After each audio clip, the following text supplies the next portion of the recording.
Hi, this is Graham Bensinger of In Depth, and you're watching the Bay Area Sports Wrap.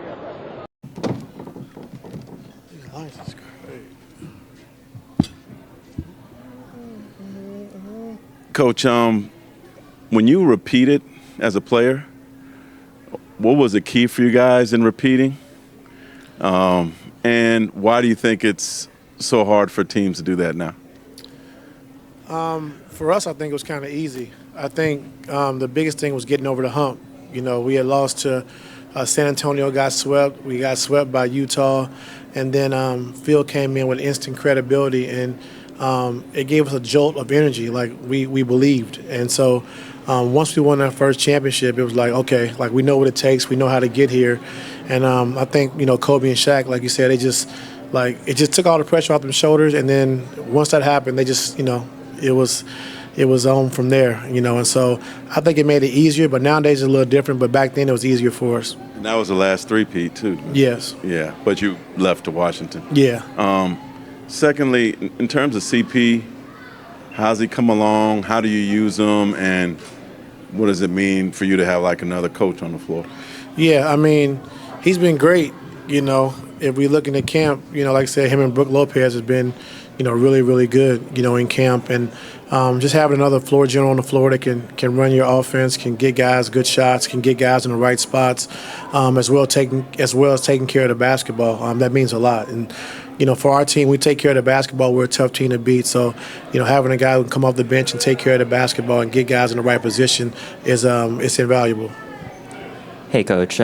Is Bradley Beal expected to debut tonight for the Clippers? Yeah, yes, sir. What are you sort of expecting from him minute-wise, and what's sort of the game plan for him as the regular season approaches? Just happy to see him out on the floor. You know, he's worked hard to get to this point, to be able to play, like I said, in a preseason game, and so I'm excited for him. But we just, you know, need him to be who he is. You know, be a scorer, be a playmaker, get back to being an elite defender, and he's excited about the opportunity, and so are we. Hi, Coach.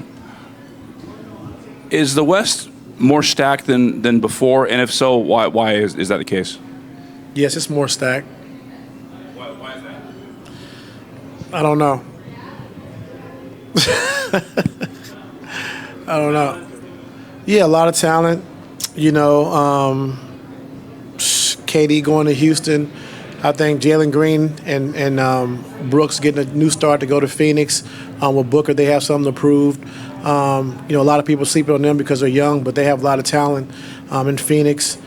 I don't know. I just think the West has always been super tough, you know, but now with the movement, it's going to be even tougher.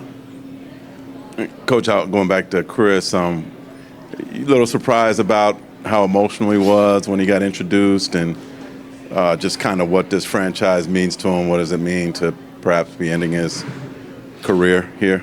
Yeah, I mean, it means a lot to him. You know, Lob City, you know, I got a chance to see a part of that for 1 year before I went to Cleveland, and it was amazing, you know. And so having an opportunity to come here and, you know, really put the Clippers on the map. You know, Sam Cassell and, you know, Elvin Brand and Darius Miles and those guys did Q Rich back in the day. But, you know, when CP got to the Clippers with DeAndre and Blake, really took it to another level, you know, with JJ and Jamal as well. So just having him back and, you know, having an opportunity to be home with his family and his kids and see little Chris and, you know, go to some games and things like that was very important to him. And how can you describe his entire career? Greatness, you know, definitely one of the, you know, top point guards of all time, you know, we've seen in this league.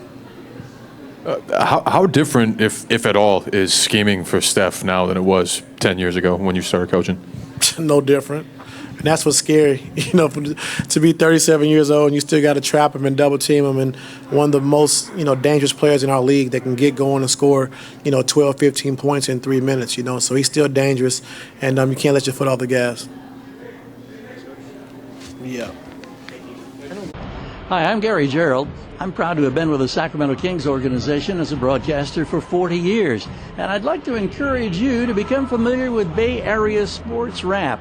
Give them a like, subscribe to their YouTube channel. I don't think you'll regret it.